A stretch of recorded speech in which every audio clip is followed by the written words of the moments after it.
There's no place so holy that we can't sin there. The angels were in heaven when they fell, and Adam was in paradise when he committed original sin with Eve. They were the holiest, most sanctified places on earth, and yet they were able to commit some of the gravest sins in the history of the world. Where we are doesn't sanctify us. We sanctify where we are. My group from the past weekend retreat, we've just finished going through the Itinerantio Mentis ad Deum of St. Bonaventure, the journey of the mind to God. It's a beautiful spiritual work where St. Bonaventure goes with St. Francis up Mount Alverna, where Francis received the stigmata on top of the mountain. And we have walked up the hill from the bottom, praying and coming up to this encounter with the risen Christ yet again on this Sunday. All of us are here together where Christ will come to each of us. On top of Mount Alverna, this special vision of Francis is what happened right before his death, about a year before the end of his life.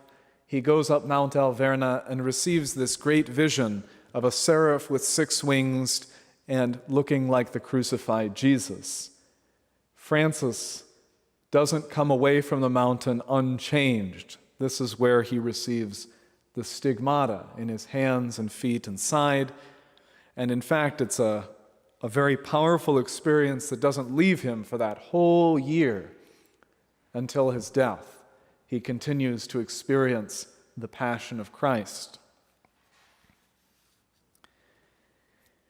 Francis doesn't just come down off the mountain. He can't go away unchanged. He comes with the wounds of Christ. And that's very important, that the peace that we receive, Francis's favorite greeting was Pax et Bonum, peace in all good things, peace and good. He comes away from the mountain with a new understanding of peace, but it's not just peace. It's a peace that comes from the cross, from that continual experience of being crucified and sharing in the passion of Jesus. Our retreatants have been talking about the peace and contemplation of God, sharing in that special spiritual joy, and I know we all want to share in that spiritual joy that we get from the experience of God, the peace that we can carry away from this Mass and every Mass into our daily life. But what we often miss is that it takes the cross to do that.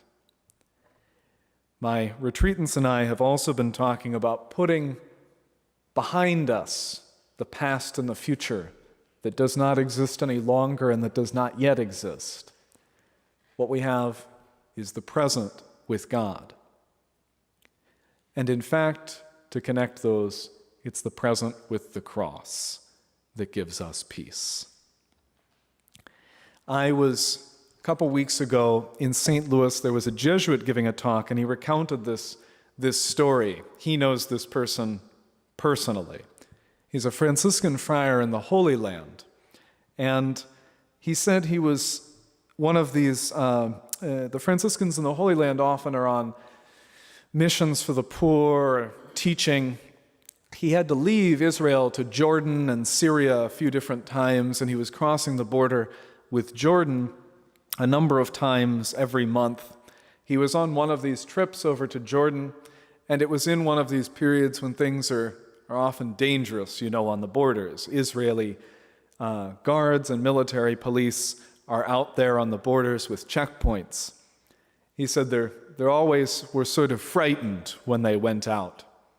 He went out with some of the other, with some helpers, some catechists from the church. They drove out to Jordan, to the parish they were helping out at, and they were on the way back, and there was a group of people hitchhiking. They picked them up. They were a group of Muslim people. They took them back and were talking to them. They were always a little concerned about groups like this that are hitchhiking. Maybe there's some sort of people that are going to cause problems for us. They get to the border of Israel, and they notice that the people standing at the military checkpoint are not wearing military uniforms. They are told to stop and get out of their car. All of the catechists and the Franciscan friar and his 3 or 4 Muslim guests to get out of the car. They ask them what they're doing. They take their papers. They look at them. They go to their office. They say, the Muslims can get back in the car. You all have to come with us. They walk them out to the checkpoint and say, oh, you need to take your papers out to that office. And they point, and there's a little tin shed out near the desert, about half a mile away. They know something's up. They start walking. As they get closer to the shed, a man and another fellow come out with hoods on, covering their face. The guard behind them has a gun. They have to go. He takes one of the catechists immediately and kills him right in front of the Franciscan and the other catechists. They take one of the catechists and put him aside because he's too young. They think they can change him or something. They take the priest, the Franciscan friar, and they pull out a bucket and say, for you, we have to have the bucket because your blood would be a sacrilege if it were spilled on our soil. They ask him, what are you doing? Who are you? He says, I'm a priest of God, a Franciscan. And he's preparing to meet his maker. They put the knife up to his throat, have him kneel down over the bucket. And he says he never thought this was going to happen to him, but he put his life in God's hands, said a little prayer. And he said for some reason, the guy stopped. The guy, I don't know what happened to him, but he just said, now go.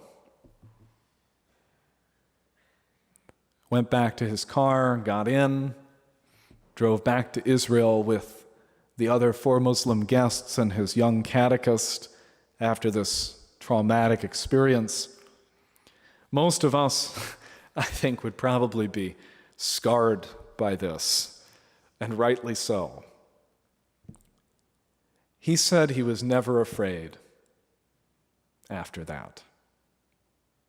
He was never afraid again. He had embraced the cross, and the cross was with him. There was nothing to fear from anybody. That was the end. And he lived every day as if he was still there kneeling in that desert. We, in one way, thankfully, don't have that opportunity, but in another, we do. No Christian gets to heaven without martyrdom. It's a strange truth that we don't hear very much, but it is in fact true.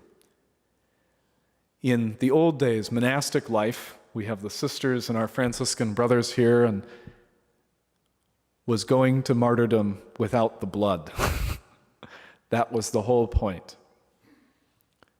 For all of us, though, our baptism is death with Christ and is embracing the cross. And that's in fact where we find peace in this life, in that experience. In the first reading, we even heard, whoever for the sake of wisdom keeps vigil, quickly shall be free from care. What we often get caught up in is all of the daily distractions, and we don't see the now with the cross.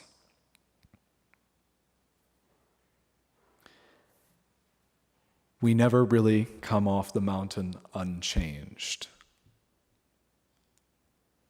We come off and bring the mountain with us in our hands, in our feet, and in our side. Or we should.